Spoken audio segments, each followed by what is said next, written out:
Hello, students. Our learning goal today was students will identify the ratio in a probability problem, will identify decimals as terminating or repeating, and will justify their answers. In this learning goal, I notice we will need to identify the ratio in a probability problem. That's one thing. We will identify decimals as terminating or repeating. That's a second thing we're doing. And we'll justify our answers. This is a third thing we're doing. So we need to base this on a problem. Here's a problem. There are two orange, there's a two orange, two red, three green, 1, 2, 3 green, and 5 blue marbles, 1, 2, 3, 4, 5, in a jar. This must be the jar.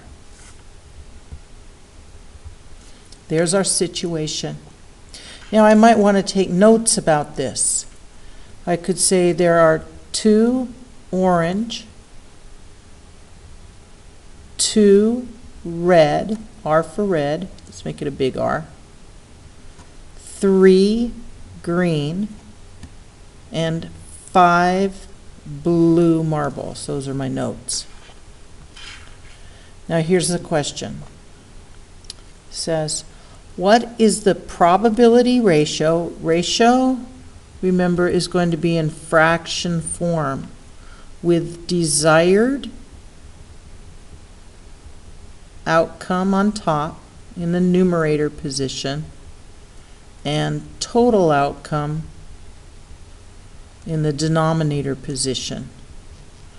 This just means what am I looking for and out of how many? What's the total number? So what is the probability ratio of drawing a green marble from the jar?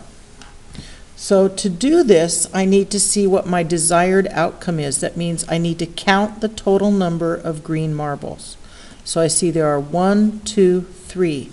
I write 3, that's my desired outcome. I draw the fraction bar, and I need to know what are the total amount of marbles in the jar. So I count them, and I can count them here or I can count them here. So I have 2 plus 2, that's 4, plus 3 is 7, plus 5 is 12. So there's 12 total. So my desired outcome is 3, my total outcome is 12. Now if I'm to write a sentence, I would write the probability ratio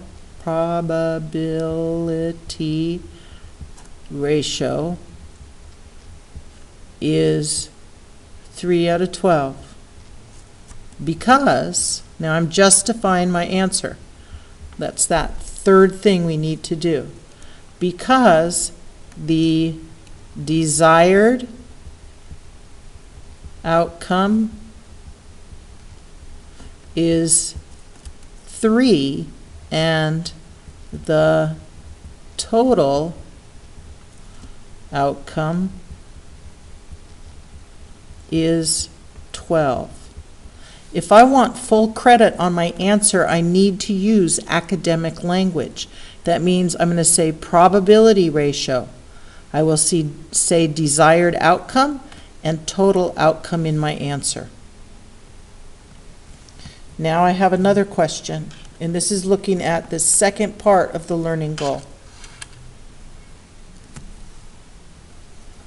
The question is, what is the probability ratio of drawing a blue marble from the jar? Convert, this means change, to a decimal. Is it terminating or repeating? Justify your answer. So in this problem, I'm doing all three. I'm identifying the probability ratio, I'm changing to a decimal, I'm identifying if it's terminating or repeating, and I'm justifying my answer. So first I'm going to write down probability, the P, of drawing a blue marble. So this means probability of blue. I want to find my ratio first. So I count the number of blue for my desired outcome. 1, 2, 3, 4, 5. I have 5 blue, and I already counted the total. That was 12. Now I need to find out what decimal that is equal to. So I take my calculator. Let's see, can you see that? Yes. And I enter, let's clear it out first. I enter my top number 5 divided by 12 equals. And I see I get this answer, which is 0.41, and then I see that the 6 repeats. So I'm going to put a bar over the 6 because it's repeating. Now I need to justify my answer.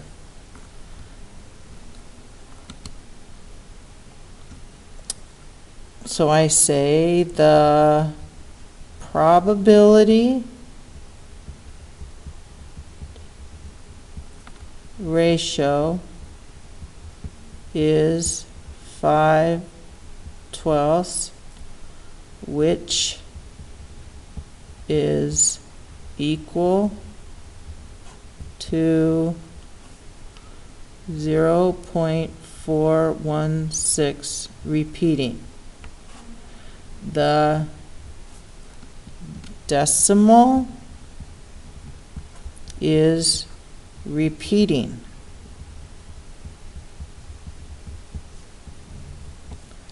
Because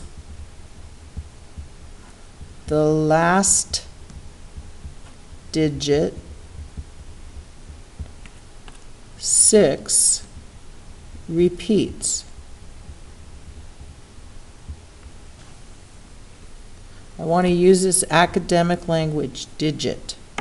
I want to use probability ratio and decimal. That's all my academic language.